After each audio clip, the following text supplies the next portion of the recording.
Assalamualaikum warahmatullahi wabarakatuh.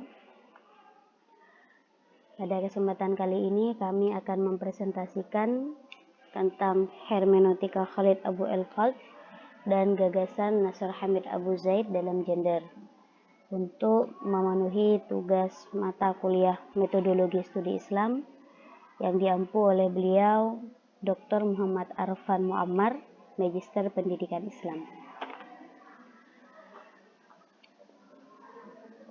Bismillahirrahmanirrahim. Hermeneutika merupakan teori filsafat mengenai makna Al-Quran yang tidak hanya diistilahkan oleh outsider saja, namun juga diistilahkan oleh insider.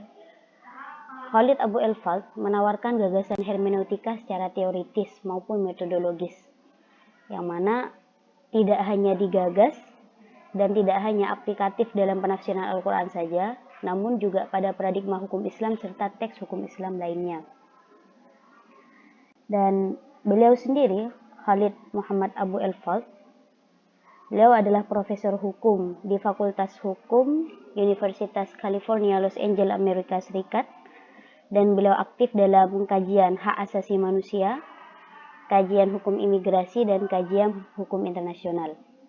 Beliau juga aktivis yang memperjuangkan nilai-nilai pluralisme, nilai-nilai egalitarianisme, nilai-nilai demokrasi, serta beliau juga aktivis yang memperjuangkan kesetaraan gender dan keadilan sosial.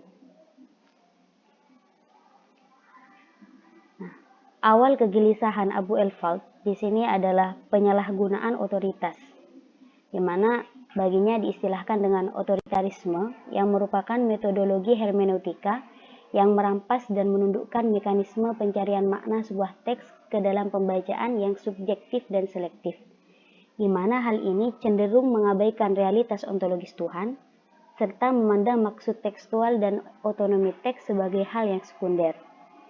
Sehingga Al-Quran nantinya akan menjadi tertutup, dengan begitu pula akan tertutup juga proses interpretasi.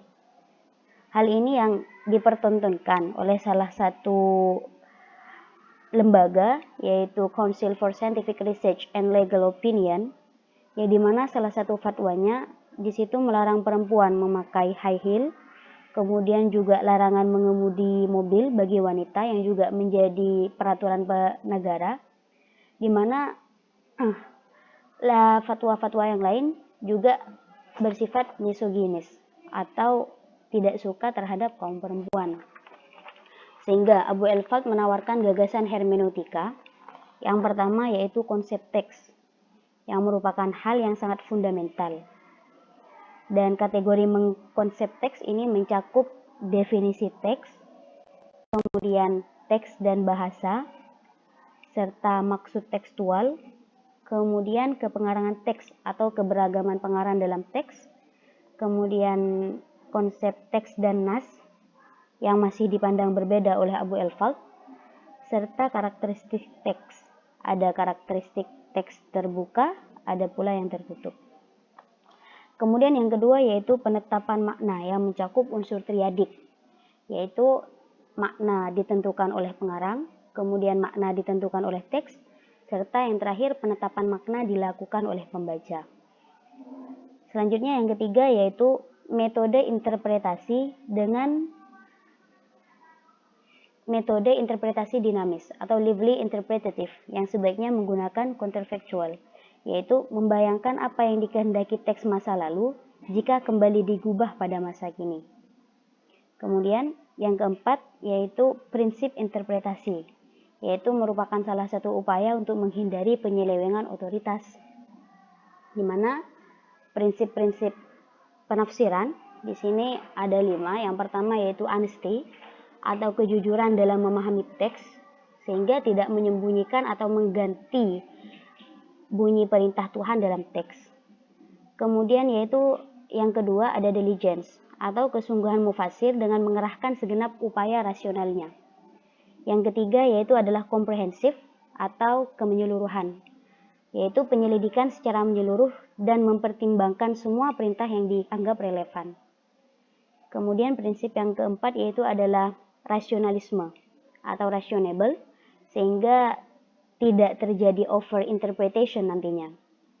Kemudian prinsip yang kelima, yang terakhir yaitu adalah pengendalian diri atau self-restraint, yaitu agar mufasir mengenali batasan peran yang dimilikinya agar tidak melampaui batas kewenangannya. Sehingga diharapkan otoritas yang dimiliki oleh mufasir bersifat persuasif atau faktor moral, juga bersifat kultural tanpa adanya paksaan dan juga tidak bersifat koersif. Sehingga mufasir bisa memangku dan memegang otoritas. Yakni secara sekaligus dia itu menjadi being in authority dan juga being an authority. Nah, kemudian aplikasi hermeneutika Abu el-Fard di sini dengan interpretasi dinamis atau lively interpretatif, yaitu proses menggali konteks kekinian atau significance dari makna atau meaning atau makna asal sebuah teks. Atau juga dengan membahas dampak atau implication dan kedudukan penting atau significance dari makna asal sebuah teks. Kemudian selanjutnya yaitu gagasan Nasr Hamid Abu Zaid tentang gender. Ya, dimana beliau merupakan ilmuwan produktif asal Mesir dan juga merupakan dosen tetap di Kairo.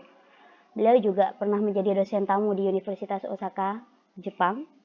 Kemudian juga selama tinggal di Belanda, beliau juga menjadi dosen tamu di Universitas Leiden, Netherlands. Dan beliau juga termasuk tokoh diskursus hermeneutika, sebab perhatiannya terhadap interpretasi Al-Quran yang mendorongnya untuk bereksplorasi dengan filsafat barat. Nah, beliau termasuk tipikal yang berpikir bebas dan juga berijtihad. Terlebih lagi mengenai fatwa dari kelembagaan kajian. Fatwa dari kelembagaan kajian yang dipimpin oleh Dr. Syekh Abdul Aziz bin Baz, yang mana mengeluarkan fatwa dengan judul Amalil Mar'ah min Azmi Wasaili Zina, yang mana hal ini merupakan penyudutan atau menyudutkan terhadap kaum wanita. Bahkan Nasr Hamid di sini juga mengkritik terhadap tafsir klasik yang baginya cenderung misoginik atau tidak menyukai terhadap perempuan. Bahkan dalam tafsir Ibnu Jarir At-Tabari, ya, tentang cerita Nabi Adam yang dikeluarkan dari surga, yang disebut-sebut penyebabnya adalah kaum wanita, hal itu dianggap memasukkan al-uthurah atau mitos dalam al-mu'taqadat asy-syabiyyah al-kharafiyah atau kepercayaan legenda rakyat. Sehingga Nasr Hamid memperkenalkan model qiraah asyaqiyah atau pembacaan kontekstual sebagai perangkat signifikan yang merupakan pengembangan dari metode usul fiqh tradisional. Namun ada perbedaan pada titik stresinya. Yang pertama, jika usul fiqh menekankan terhadap asbabun nuzul, maka pembacaan kontekstual atau al-qiraah asyaqiyah lebih menekankan pada aspek keseluruhan konteks sosial dan historis dalam menangkap makna. Kemudian yang kedua, jika ulama usul fiqh menganggap asbabun nuzul itu tidak temporalistik atau tidak waktiyah, sedangkan pembacaan kontekstual itu membuat perbedaan antara makna historis dan juga signifikansi. Nah, selanjutnya, dari pembacaan Nasr Hamid Abu Zaid di sini terdapat level konteks pembacaan. Di sini ada 3 level. Level yang pertama yaitu siyaq tartib an-nuzul, yaitu konteks runut pewahyuan, di mana historis kronologis pewahyuan yang berubah, yang memasukkan antara dimensi historis dan kronologis. Kemudian level yang kedua adalah konteks narasi, di mana konteks ini lebih luas meliputi apa yang dianggap perintah atau justru apa yang dianggap sebagai larangan syara.